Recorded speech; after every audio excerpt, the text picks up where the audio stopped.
October 2019. Ozzy Osbourne had been called many things in his life. Prince of Darkness, madman, legend, the guy who bit a bat's head off on live stage. But that morning, when he opened the door of his Los Angeles home, he saw none of those things in the eyes of the 28-year-old real estate agent standing before him. The young man looked at Ozzy's trembling hand, his faded sweatpants, and the broken strap on his slipper. Then he said, "Nice work on the garden. Could you get the homeowner for me?" Ozzy was hearing those words for the first time in 50 years, and 4 hours later, that young agent would learn from the platinum records on the walls of this house, from the photograph of Randy Rhoads, and from the fire in Sharon Osbourne's eyes, that some homes have a value that no number can capture. But the real lesson would come from the man he'd mistaken for the gardener. That morning, Brandon had a leather portfolio in his hand, a gold-colored pen in his pocket, and real estate jargon memorized on his tongue. Premium location, equity growth, market momentum. He repeated these words every day, living for that spark in his client's eyes. But today's appointment was different. Hancock Park was one of the most prestigious neighborhoods in Los Angeles. Old Hollywood money, tall hedges, swimming pools, and silence. The call that had come into Brandon's office was short and to the point. A woman's voice with a British accent. "We'd like to have our home appraised. We're thinking of putting it on the market. Can you come by tomorrow morning at 10? Brandon had taken the appointment but had no idea who owned the house. The woman had only left the surname, Osbourne, and the name meant nothing to him. 15 seconds after the doorbell rang, the door opened. Before him stood a man in his 70s. Long brown hair fell to his shoulders. He wore an old, faded black t-shirt and a pair of sweatpants. One of his slippers had a broken strap. Brandon stepped forward with a confident smile, his eyes drifting past the man and onto the front of the house. Then he glanced at the garden, the manicured lawn, the pruned roses, and the planters on the veranda. "Do you look after the garden?" he said, his voice friendly, but it was the kind of friendliness that flows from a superior to a subordinate. "Nice work. Anyway, I'm Brandon Hayes, Keller Williams, Beverly Hills. I have an appointment with Mrs. Osbourne for an appraisal. Could you find her for me?" The man said nothing. There was no anger on his face, no surprise, just a quiet weariness, and perhaps the calm of someone who had grown used to moments like this over many long years. Then the man gave a slight nod and turned around. His walk was slow, slightly hunched, his steps short and careful. Brandon waited at the door and looked over the exterior of the house. It was large but not overly ostentatious.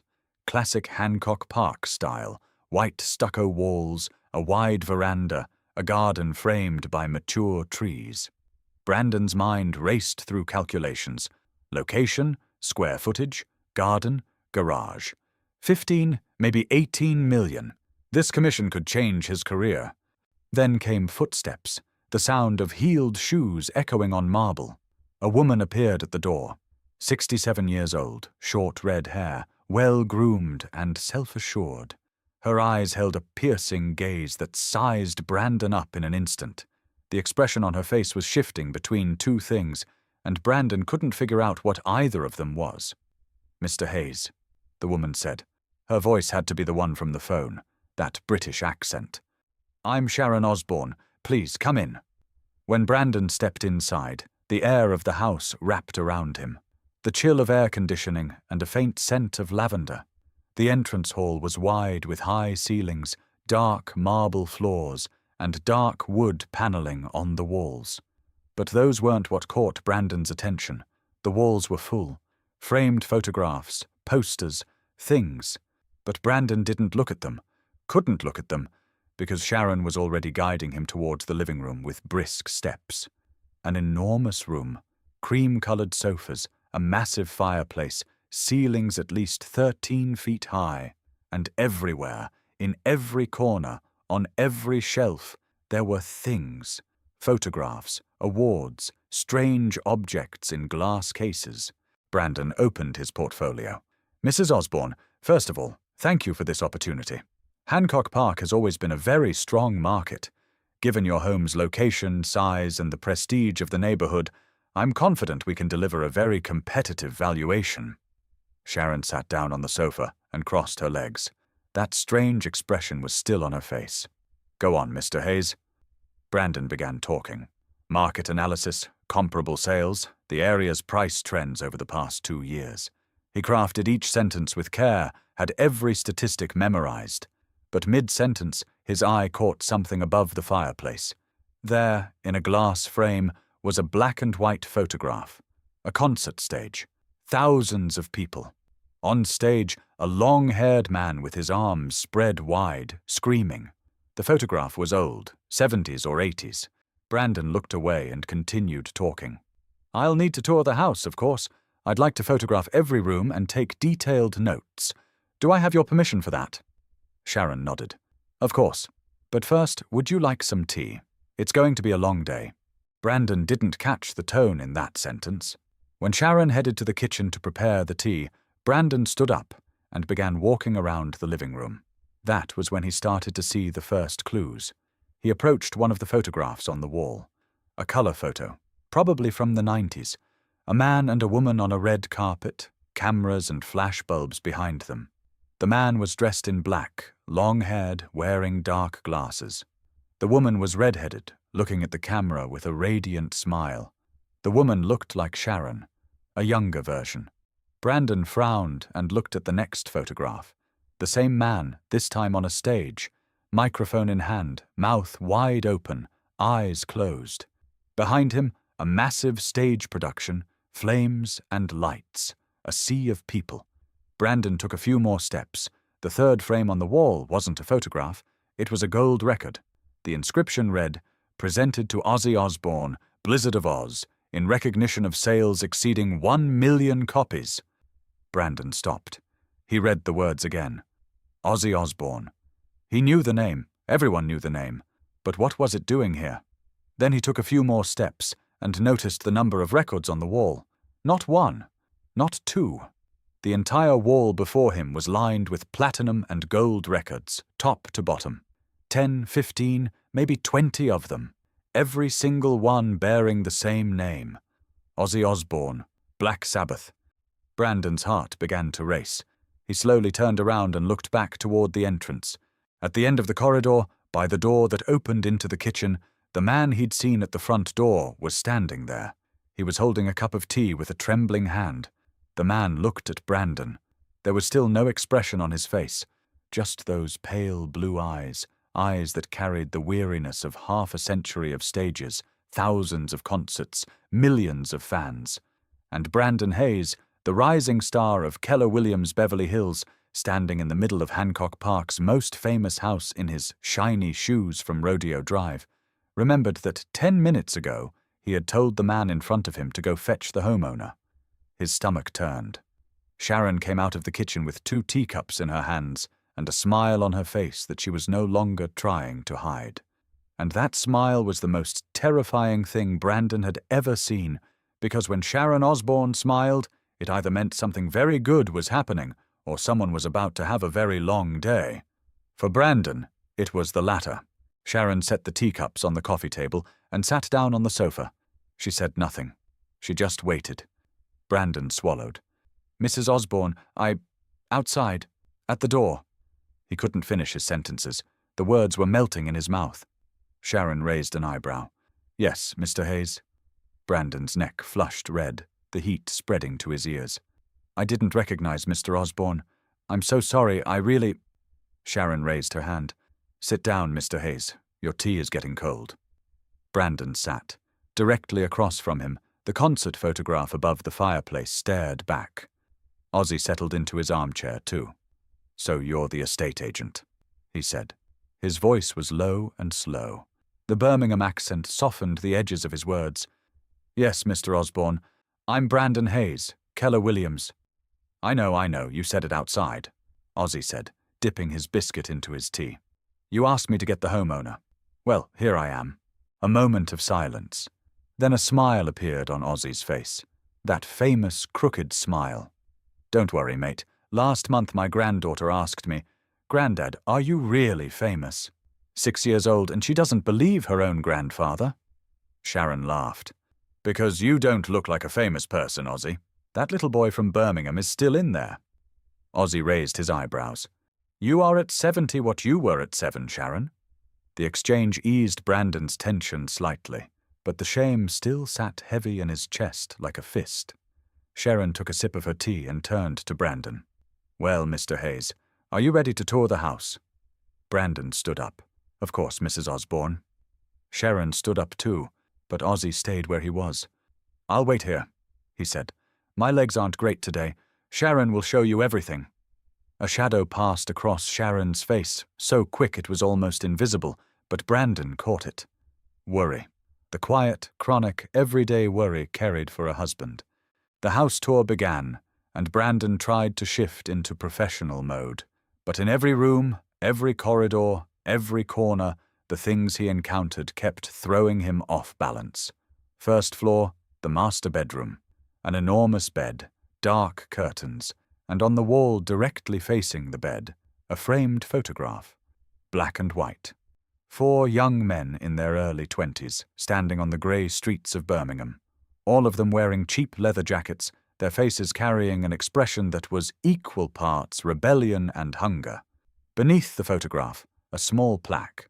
Black Sabbath, 1970, Aston, Birmingham. Sharon looked at the photograph. This is where it all began. Ozzy's mother took this photo. 4 kids who could barely scrape £3 together between them. The soles of Ozzy's shoes had holes in them that day. But look at their faces. They look like they're about to devour the world. Brandon looked at the photograph. The distance between the young man in the picture and the old man downstairs sipping tea with trembling hands was 50 years. 50 years, millions of records, thousands of concerts, countless falls and rises. On the second floor there was a study. The walls were lined with shelves, and the shelves were filled with awards. Grammys, Brit Awards, an Ivor Novello Award. Brandon couldn't fully grasp what even one of them meant, but their sheer number was overwhelming. In one corner, inside a glass cabinet, sat a strange object, a small rubber bat. Brandon stared. Sharon laughed. The famous bat incident. 1982, Des Moines, Iowa. Someone threw a real bat onto the stage. Ozzy thought it was plastic, bit into it. Then he had to get rabies shots. That rubber bat is a gift from a fan, sent on the anniversary of the incident. Sharon paused for a moment. The smile on her face softened. People always know Ozzy as the crazy man. Prince of Darkness, the mad rocker, the guy who bit the bat. But they don't know that man made donations to local charities at every tour stop.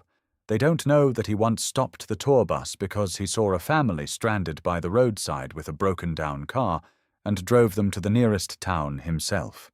They don't know that he anonymously donated to the scholarship fund at Kelly's school, and the teachers never knew for years who was behind it. Brandon listened.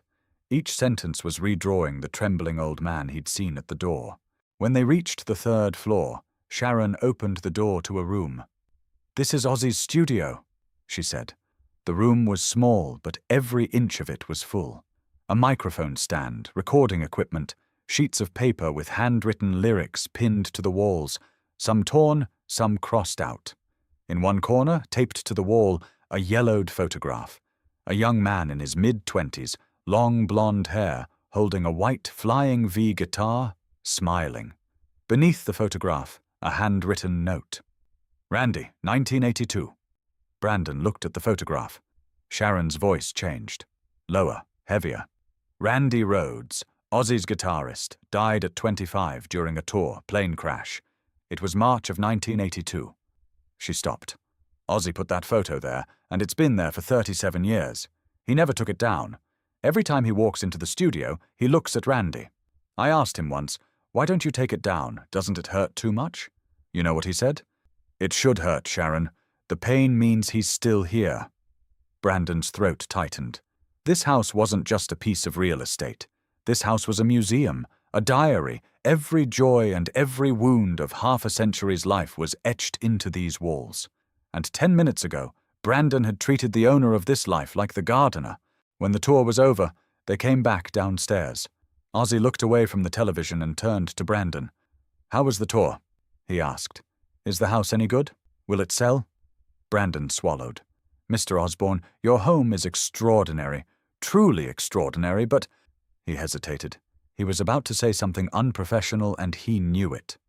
"But I'm not sure selling this house is the right thing. Do you really want to?" Ozzy and Sharon looked at each other. A wordless conversation passed between them.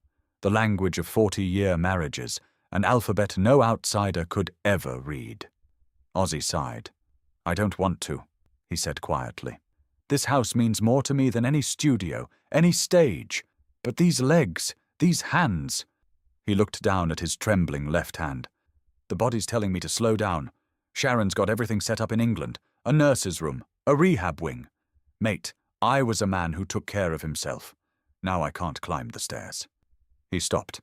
"Selling this house is like putting a part of my life in a drawer and locking it shut." Sharon squeezed her husband's hand. Brandon was watching them, and something strange was happening inside him. When he'd come to this house that morning, the only thing on his mind was his commission percentage. Now, sitting before him, were two people trying to make one of the hardest decisions of their lives. Old, tired, but still holding on to each other with everything they had. Brandon closed his portfolio. "Mr. and Mrs. Osbourne," he said, "I need to confess something. When I showed up at your door this morning, the only thing I was thinking about was the price of this house. When I saw Mr. Osbourne at the door—" He stopped, his face burning. "I didn't recognize him. And worse, I didn't even try to. I looked at his clothes, I looked at the way he walked, and I made a judgment. That was very wrong, and I'm deeply sorry." Ozzy was silent for a moment. Then he smiled. "Let me tell you something, mate. I grew up in Aston, one of the poorest neighborhoods in Birmingham. My dad worked in a steel factory. My mum cleaned other people's houses. My shoes had holes in them. I dropped out of school at 15. And one day I held a microphone and everything changed. But that kid with the holes in his shoes is still right here." He pointed to his chest. "Always right here. Yes, what you did was wrong, but now you know that a person is more than the clothes they're wearing on any given day." Brandon's eyes filled with tears. He couldn't hide it and didn't try to. Sharon stood up. "Mr. Hayes, there's one more thing I'd like to show you. Come downstairs." They went down to the basement. Brandon wasn't expecting anything like this. A small room, its walls entirely covered with photographs. But these weren't concert photographs, weren't award photographs. These were photographs of people. A woman and a little girl in a restaurant, laughing. A group of men in leather jackets in front of a gas station, Ozzy in the middle. A child in a hospital bed holding an Ozzy-signed poster. An elderly woman in front of a charity shop, Sharon beside her. Dozens, hundreds of photographs. Sharon looked at the wall. The media doesn't know the story of a single one of these people. Ozzy helped them, quietly, with no cameras. That woman and her daughter were homeless when he found them. He got them into a home. Those men were hell's angels. Ozzy sat and talked with them for hours. They're friends now.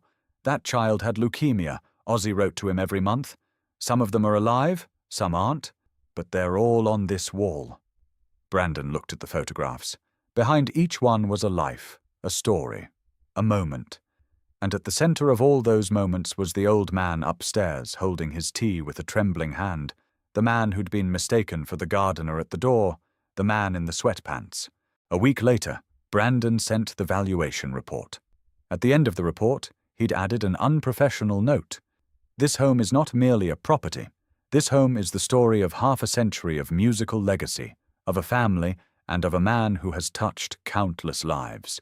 Its value cannot be captured in numbers." When Sharon read the note, she laughed and showed it to Ozzy. Ozzy put on his glasses, read the note, and that crooked smile appeared once more. "Sharon," he said, "this kid might actually be a decent estate agent." Sharon laughed. "He can't even recognize a gardener. How can he be a decent estate agent?" Ozzy laughed too. Their laughter echoed through the empty rooms of the house, drifting among the platinum records on the walls, the old photographs, and half a century of memories. Outside, the Los Angeles sun was setting. The trees of Hancock Park cast long shadows. And inside that house, on the cream-colored sofa, beneath a blanket, the most recognized and most misunderstood man in rock history closed his eyes once more. Perhaps he was thinking of England, Perhaps of Birmingham, perhaps of the streets he once walked in shoes with holes in the soles. Or perhaps he wasn't thinking of anything at all. Perhaps he was simply resting.